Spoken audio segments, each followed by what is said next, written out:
Good morning, good day, good afternoon, wherever you are. Hello, hello. This is the Bobbi Jo and Sheena show.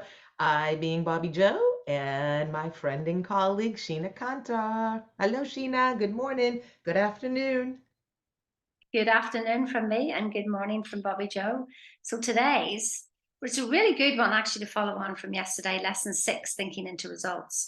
So as Bobby Joe's tells you, every time we are Bob Proctor consultants and we've studied thinking into results for the last 5 years, let me tell you, if you've been studying it and you did it, I studied it. No, no, no, you live it. You need to live it. We've lived it every single day for 5 years. Oh my goodness gracious me. And I'm so glad that I got to teach it because I don't think I would have learned what I have learned. I needed to teach it, honest to Mhm. goodness. So this lesson is all about the self-image. Oh, and let me tell you some stories about self-image. In fact, let me actually just tell you about me whenever I was 19. And my mummy had told me that I didn't have a brain, that I wasn't academic, and there was no point in me going on to university. And she laughed at the fact that I would even think that I could become a vet. Bless her cotton socks. But actually, she was talking about herself, not me. She didn't realize how intelligent her little daughter was. So anyway, at 19, I went to go join the RAF and I did an IQ test and it came out at 140. And I remember them, saying to me, "Well, you don't need to have another interview. You've passed officer training." And I'm like, "Well, I came here to be a secretary because my mummy told me that I was a secretary and that's all I'd ever be." And so when they were telling me that I was going for officer training, I'm like, oh my God, they've got the wrong results. They've got the wrong results. Oh my goodness. I was embarrassed and I never told a soul. I left there. I never answered any more emails because I thought they've got the wrong person. And it wasn't until I studied thinking into results that I realized my self image told me that I was a medical secretary. And that was it. End of story. Mm. There was no way that I was a leader. And so, what's your self image telling you today? But we talked about this yesterday. That was perception, somebody else's perception of you that you bought into, and that's your story. And so, this was really a big, big lesson. And I think it's one of the biggest ones. That's how I feel about all of them. But, I just said to Sheena before we started, I think we're still working on this one because we're always still growing into who we magically are because we have a hard time believing who that we are because you have 50 years of thinking one way and to just totally erase all that. And that's what it is. That's what quantum physics is. We're erasing all of this and starting over and being like, who is that? How do you show up? Who is it you want to be? I had some good questions that I did for my client the other day that she was really surprised by her by what she is. It's like, who is it that you used to be? Who are you now? And who is it you want to be? And she thought it was going to be about the job and money, and it really wasn't in the end. It was about who she really wants to step into and how far. It's an interesting, it's a mind mess up, let's say for sure, instead of using a swear in there, because if you're just studying this stuff for the first time, for the first year, it is mind boggling because what we're saying right now, you don't even have a concept of what we're really saying. You're like, what do you mean I'm not me? Of course I am me. This is who I am. But it's the conditioning and the programming of your cultural paradigm, like Sheena's mom saying to her, and where she grew up in North Ireland, you're a woman, you're not, you have all this pressure of just putting you down and holding you there, and you start to believe your worth there.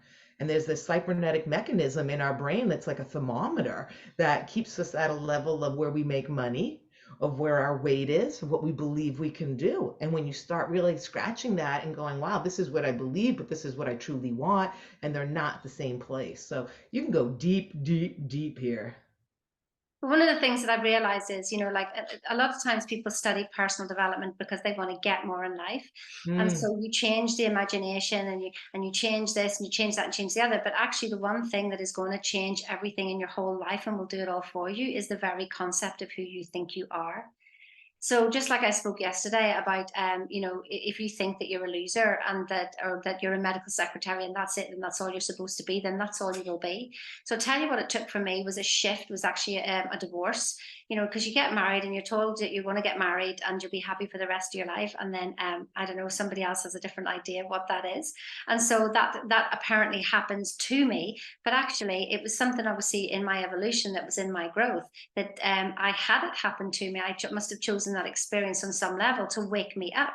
Because what I Mm. did was I knew then, Bobbi Jo, that energy couldn't be created or destroyed, because no matter how angry I was, it wasn't going away. In fact, it was getting worse and worse. And I had a son at the time, and I knew that I had to be a good mum, and I couldn't be a good mum if I was an angry mum. So what I did was I took all that anger and I thought, I'm going to put it into something positive. So I put it into a degree in computer science, and I was the only girl in that class to pass the degree with honors, and it was so good. It was like one for the girls, you know. But that's what it took for me to realize that. I remember my first oh my goodness, my first paper that I handed in, and she sent it back to me with a D on it, and I went up to her and I said, I thought I did a really good job, you know. And she goes, it's not A B C D here, it's D for distinction. I went, I've never had a distinction in my life. My goodness. So you know, from then I started to see, oh, I do have a brain. So it took for me to have a life event, to go and take something. So if anything's happened to you, don't dwell on it. Use that energy to see what's already in you to come out. And then you start to have a better concept of yourself. So just like Bobbi Jo was saying, it's always something we're working on, but it's actually understanding and reminding and remembering that you are infinite intelligence, whether you believe that or not. And I'm playing the role of Sheena. And who do I want Sheena to be? And I used to not like myself. And I used to walk past the mirror and go, ugh. But now I remember in this lesson, Bob says, wake up, kiss Mhm. yourself. I love and appreciate this character, Sheena, so much. I don't no clue what she's going to do sometimes. Sometimes she just messes up. Sometimes she's happy. Sometimes she's sad. Sometimes she just gets it all completely wrong. But I absolutely love the story that she's, and it helps me appreciate other people's stories as well without judgment. I can Yes. appreciate your story. The thing you just said there, though, you said when I do things wrong or I mess up. There is no messing up and there is no wrong. It's part of the journey and everything is in divine order. And if you need 10 mess ups, you need 10 mess ups because that's how we learn. That's how we grow. That's where I've fallen into these days. I can't mess up. I only can just keep putting one foot in front of the other and every day wake up with a smile and just love where you're at and get a little bit better every day. Don't beat ourselves up. We're really good at that. Even if you fail, it's not failing. You're learning. So it's a whole switch in our perception of what we're seeing here. And there's always a great quote that Sheena and I know forward and backwards from this lesson. It's not who we think we are that holds us back.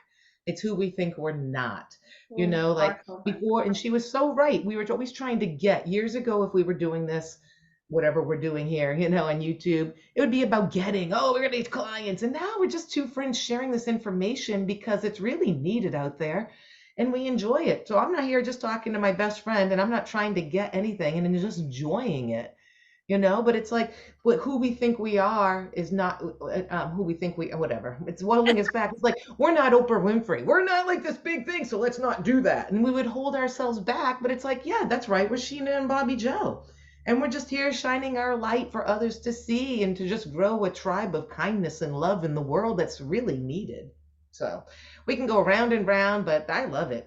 We could do this all 12 lessons back to back again, and we'd come up with different stuff to talk about.